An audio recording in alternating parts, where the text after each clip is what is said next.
So I created Disabled Outdoorsmen USA 2 years ago for the sole reason of TJ DePerrier, who is my cousin who suffers from muscular dystrophy. Him and I have been hunting together my entire life, ever since I could pick up a rifle and go. He actually, taught me where to shoot the deer on a napkin before my first hunt, and that's something that I've always remember for my entire life. And one day I was coming back from the ranch with him, and the idea was kind of whispered to me in my ear, the name. And so I got home, very excited, went and told my mom about everything. And she was like, that's a great idea, but you got to start it and you got to run with it.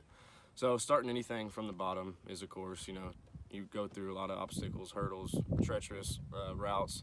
But in the end, when you finally start, seeing the light, it makes it all worth it. If you shoot for the stars, and if you don't make the stars, you'll land on the moon.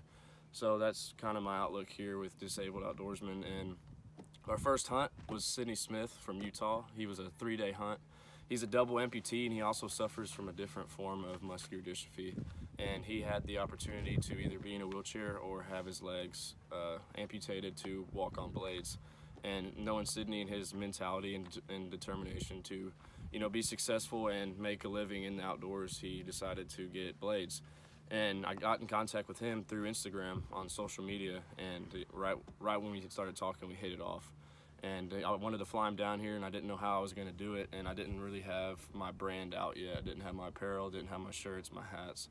But I started a GoFundMe, and we raised the money to actually fly him down here from Utah, and he stayed with us in Texas for 3 days.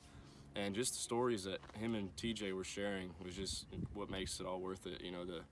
The opportunity that Sidney had and how thankful he was to come over here and talk to TJ about everything that he's been through as well, and to see them share their stories of their disabilities and what they really have to go through to be in the outdoors is what makes Disabled Outdoorsmen all worth it. And Sidney quoted one time when he was with us, he's like, when I was hunting with y'all, not one time did I think about my legs being gone. And that's the sole purpose of Disabled Outdoorsmen, is to not let them focus on their disability, but to enjoy the beauty of the outdoors with God's creations. And the second hunt that we were actually able to complete was a little boy by the name of Nixon Watcott.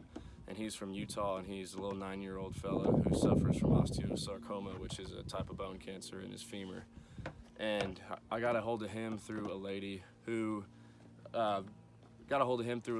sent me a message through Instagram about the family. And so I got a hold of the dad, and him and I were talking for quite some time, and I raised enough money to actually fly the family down here as well, to, with the help of my buddy's dad, Trey Swartz, who, hosted us on the ranch and all that, which was a beautiful ranch. And just the stories that I was sharing with Nick, and the hunting blind when Nixon would fall asleep, and his little brother, was what, it's just something that I don't even really know if he told his wife. It's just whenever you're in the deer blind and you're sharing stories, you're really going deep down, and that's what's so crazy and beautiful about the hunting industry.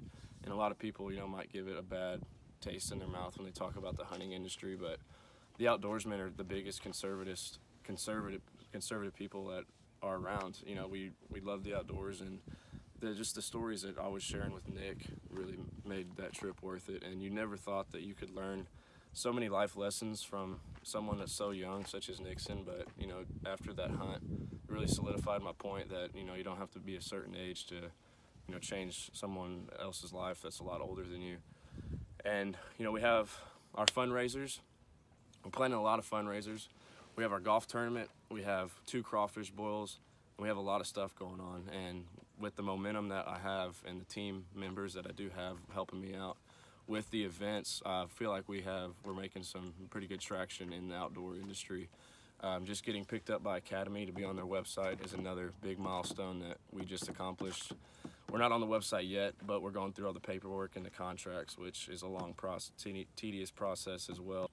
And we have one of our bigger hunts coming up in September 16th. We're going up to Utah, and we're actually flying an individual up to Utah who also has an amputee on his right leg. And he was actually a big football superstar in college, and he has an ankle disease to where his ankle bones, they break very easily, and they actually had to amputate one of his legs. And we're taking him for his first ever elk hunt with a guide up in Utah. So we'll be hiking in the hills, and we're gonna actually make like a professional video out of it, and it's gonna be about an hour long. So it's gonna be pretty cool. It's gonna be at a bunch of hunting conventions. They're gonna show it around, hopefully in like, kind of like movie theaters that, a bunch of people go to. And We're actually, our next hunt coming up is April 17th. We're flying a little boy down from South Carolina who is in a wheelchair as well. That's our next hunt. And then actually 2 weeks after that, we're going to South Carolina, and I'm flying a little girl up there and her mom to go turkey hunting. So Disabled Outdoorsmen is here to make a difference one day at a time with the beauty of the outdoors. And I couldn't be happier with how this project is going to turn out, and I really hope that y'all enjoy everything that I do as much as I do. Thanks.